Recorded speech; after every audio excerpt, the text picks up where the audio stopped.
Hello student, I am Dilajit Yadav, class 12, chemistry.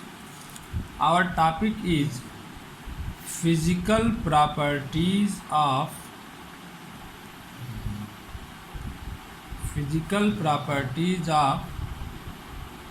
group 15 element. हमने already पढ़ लिया है कि ग्रुप 15 एलिमेंट में कौन कौन से एलिमेंट होते हैं। Nitrogen, phosphorus, arsenic, antimony and bismuth. इनको हम क्या बोलते हैं? नाइट्रोजन फैमिली एलिमेंट या ग्रुप 15 एलिमेंट या फिर निक्टोजन फैमिली एलिमेंट या फिर क्या बोलते हैं? निक्टोजन फैमिली एलिमेंट। तो नंबर फर्स्ट फिजिकल प्रॉपर्टीज में इलेक्ट्रॉनिक कॉन्फ़िगरेशन।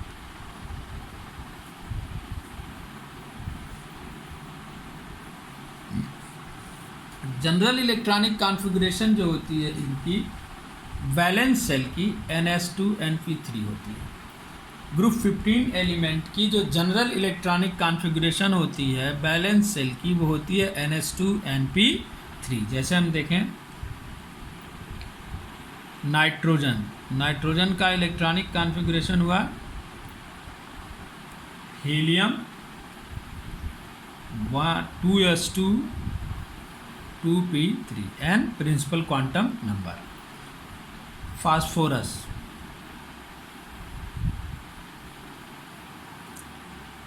का क्या होता है? पहले नियान यानी इसके शुरू के इलेक्ट्रॉनिक कॉन्फ़िगरेशन किससे मैच करते हैं? नियान से। और वैलेंस सेल का 3s2 3p3। इसी तरह आर्सेनिक के शुरू के इलेक्ट्रॉनिक कॉन्फ़िगरेशन किससे मैच करते हैं? आर्गन से। लास्ट में 3d10 4s2 4p3। एंटीमनी का क्रिप्टन और फिर 4d10 5s2 5p3। बिस्मथ का ज़ेनान 4f14 5d10 6s2 6p3। सब में लास्ट में यानी बैलेंस सेल में कितने इलेक्ट्रॉन आ रहे हैं? 5। कितने इलेक्ट्रॉन आ रहे हैं? 5। और सबका जनरल इलेक्ट्रॉनिक कॉन्फ़िगरेशन किससे मैच कर रहा है? NS2Np3 से। यानी कि जितने भी ग्रुप 15 एलिमेंट हैं उन सबका वैलेंस सेल में नंबर्स ऑफ इलेक्ट्रॉन हैं 5 और इनका जनरल इलेक्ट्रॉनिक कॉन्फ़िगरेशन कितना होता है? NS2Np3। Atomic size number 2 atomic size. जब हम किसी भी पीरियड में लेफ्ट टू राइट बढ़ते हैं यानी किधर जाते हैं? Left to right as compare to group 14 they are smaller. जब हम लेफ्ट टू राइट बढ़ते हैं तो धीरे धीरे क्या होती है? 11th में तुम सभी लोग पढ़े होंगे किसी भी ग्रुप में जब हम लेफ़्ट टू राइट जाते हैं तो धीरे धीरे जो एटॉमिक साइज़ होती है एटम्स की वह डिक्रीज करने लगती है। क्यों डिक्रीज करती है? यह भी वहाँ पर बताया गया होगा क्योंकि जो इफ़ेक्टिव न्यूक्लियर चार्ज है उसकी वैल्यू इंक्रीज कर जाती है और इफ़ेक्टिव न्यूक्लियर चार्ज की वैल्यू इंक्रीज करने से वह क्या करता है? लास्ट सेल को अपनी तरफ अट्रैक्ट कर लेता है। यानी न्यूक्लियस में जब जो है इफ़ेक्टिव न्यूक्लियर चार्ज की वैल्यू बढ़ जाती है तो वह क्या करता है? सेल नहीं बढ़ती। जब हम किसी भी पीरियड में लेफ़्ट टू राइट जाते हैं तो इफ़ेक्टिव न्यूक्लियर चार्ज की वैल्यू बढ़ती है लेकिन नंबर ऑफ सेल की वैल्यू नहीं बढ़ती है। सेल उतनी ही रहती है। तो सेल उतनी ही रहती है और जो है इफ़ेक्टिव न्यूक्लियर चार्ज की वैल्यू इंक्रीज कर जाती है। तो इफ़ेक्टिव न्यूक्लियर चार्ज क्या करता है? 11th में तुम लोग बताया गया होगा वह क्या करता है? सभी सेल्स को अपनी तरफ खींचता है। क्या करता है? खींचता है। तो जैसे ही नंबर ऑफ चार्ज बढ़ा तो इनका जो है खींचा तो इनकी साइज़ क्या हो जाती है? स्मॉलर हो जाती है। क्या हो जाती है? स्मॉलर। तो ये क्या होते हैं एटॉमिक साइज में? As compare to group 14 they are smaller in size due to increased nuclear charge. यानी इनकी साइज ग्रुप 14 के एलिमेंटों से क्या होती है? कम होती है। क्यों कम होती है? क्योंकि इनका इफेक्टिव न्यूक्लियर चार्ज इंक्रीज कर जाता है जिससे वह क्या करता है? सेल को अपनी तरफ खींच लेता है और साइज छोटी हो जाती है।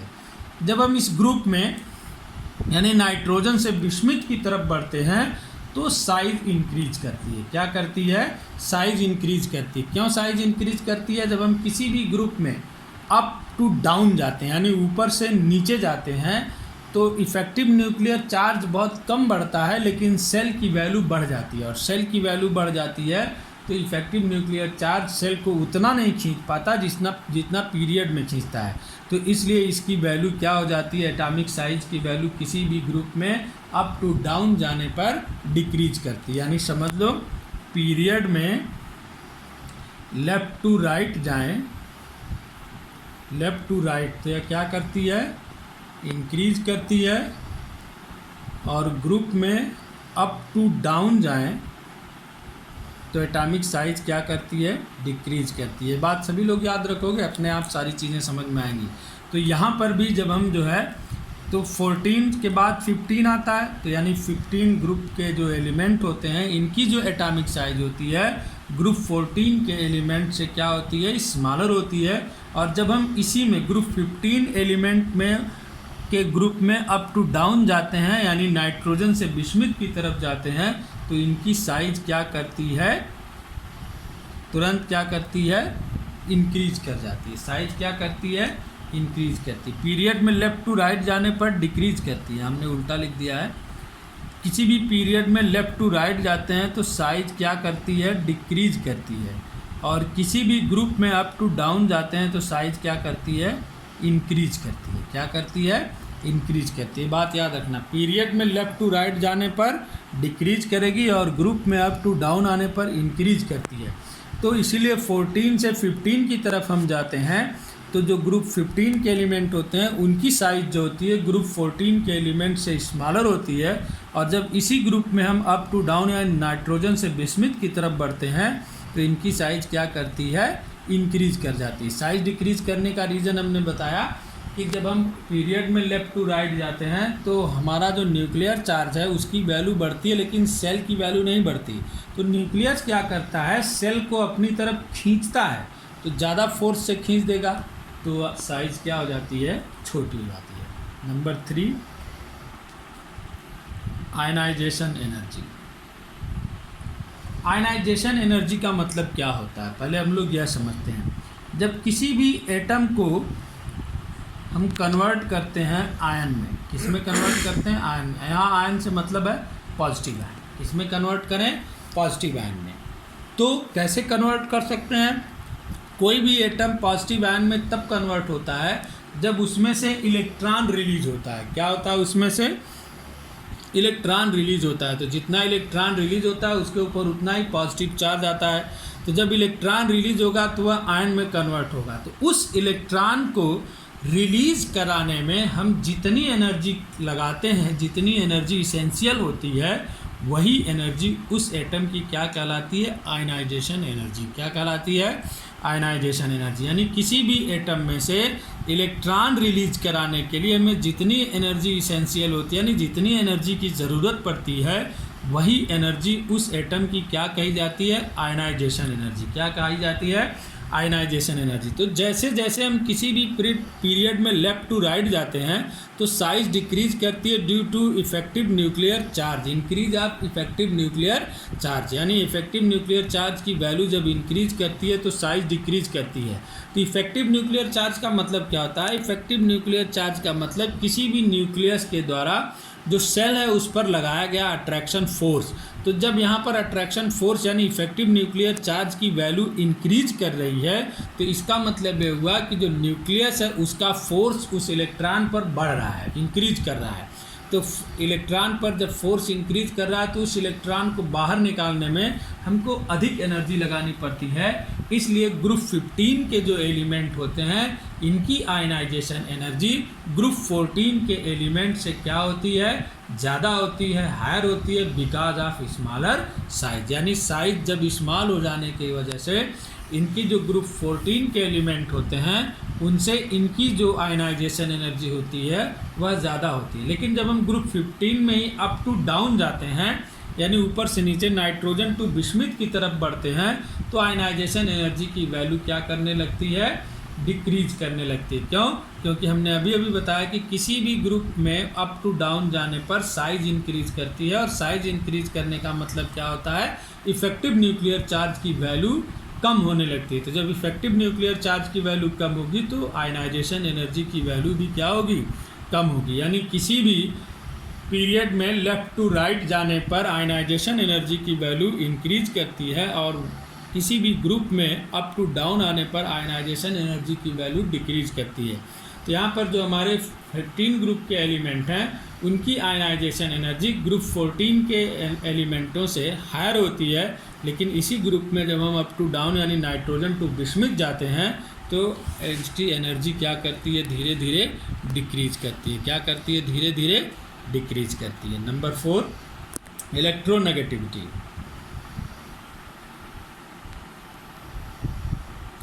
Because of smaller size, the group 15 members are more electronegative than group 14। यानी साइज छोटी होने के कारण, स्मॉल होने के कारण इनकी इलेक्ट्रोनेगेटिविटी की वैल्यू क्या होती है, 14 ग्रुप के एलिमेंट से हायर होती है। इलेक्ट्रोनेगेटिविटी की मीनिंग क्या होती है? इलेक्ट्रोनेगेटिविटी की मीनिंग होती है किसी भी इलेक्ट्रॉन को अपनी तरफ अट्रैक्ट कर लेना। यानी जब ये बॉन्ड फॉर्मेशन करते हैं तो कोवैलेंट बॉन्ड के बारे में पढ़ाया गया होगा तुम लोगों को 11th में। ये क्या करते हैं? शेयर्ड इलेक्ट्रॉनों को अपनी ओर ज़्यादा खींचते हैं। तो जो इलेक्ट्रोनेगेटिविटी है 15th ग्रुप के एलिमेंट की, वह जो होती है वह 14th ग्रुप के एलिमेंट से हायर होती है, ज़्यादा होती है। लेकिन जब हम इसी ग्रुप में अप टू डाउन जाते हैं तो यह क्या करती है? धीरे धीरे डिक्रीज करने लगती है। क्या करने लगती है?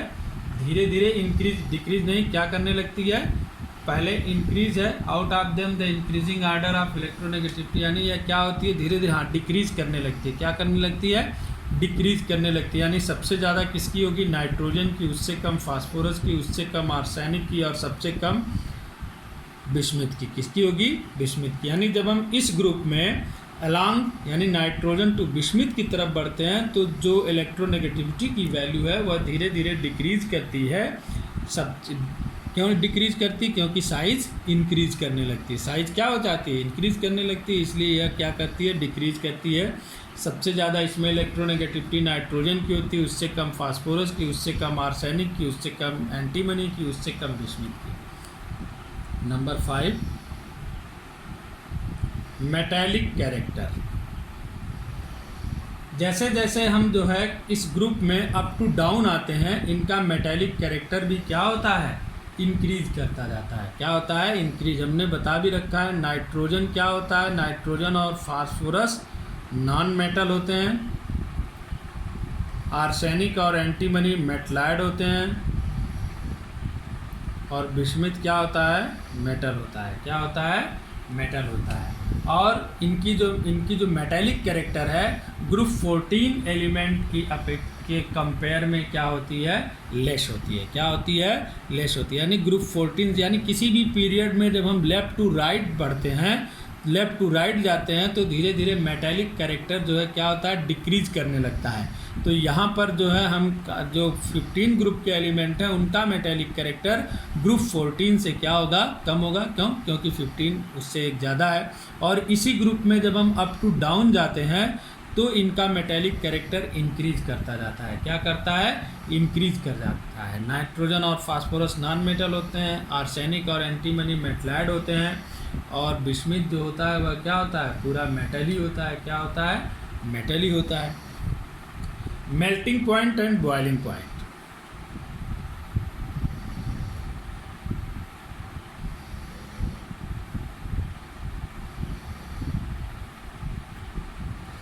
तो इट इंक्रीज, बॉइलिंग पॉइंट जो होता है इनका, बॉइलिंग पॉइंट जो होता है वह नाइट्रोजन टू बिस्मिथ क्या करता है? इंक्रीज करता है। क्या करता है? इंक्रीज करता है।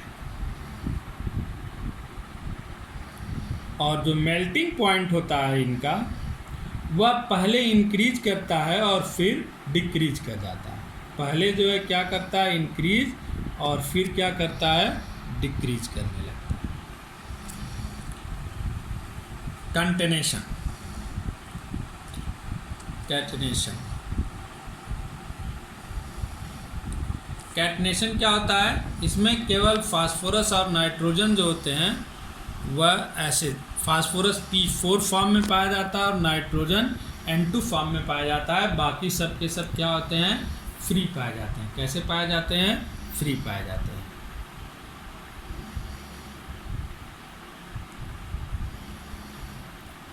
Oxidation state. इनकी जो ऑक्सीडेशन स्टेट होती है वह इनका जो इलेक्ट्रॉनिक कॉन्फ़िगरेशन है NH2NP3, तो इनकी कॉमन ऑक्सीडेशन स्टेट जो होती है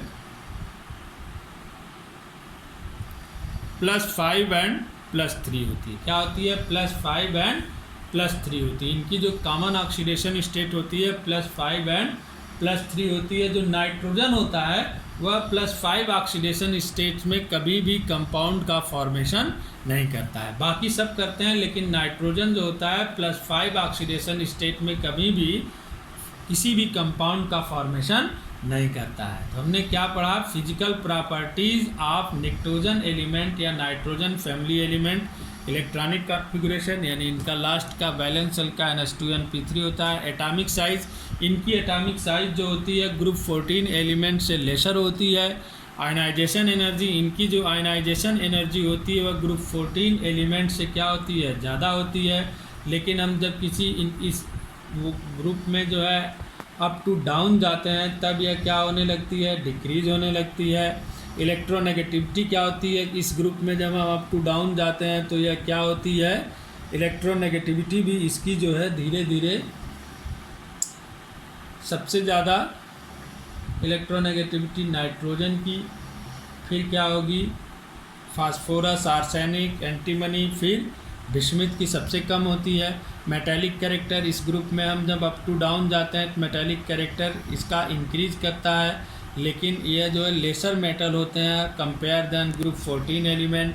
बॉइलिंग पॉइंट इनका नाइट्रोजन से बिस्मिथ तक जो सब क्या करता है? डिक्रीज। ये नाइट्रोजन इस आर्डर में जाता है, इनका बॉइलिंग पॉइंट जो होता है नाइट्रोजन से बिस्मिथ तक जाने में यह धीरे धीरे क्या करता है? इंक्रीज करता है। और जो मेल्टिंग पॉइंट होता है पहले इंक्रीज करता है फिर डिक्रीज करता है। इनकी नॉर्मल ऑक्सीडेशन स्टेट क्या होती है? +5 एंड +3, लेकिन नाइट्रोजन +5 ऑक्सीडेशन स्टेट में कंपाउंड फॉर्मेशन नहीं करता है।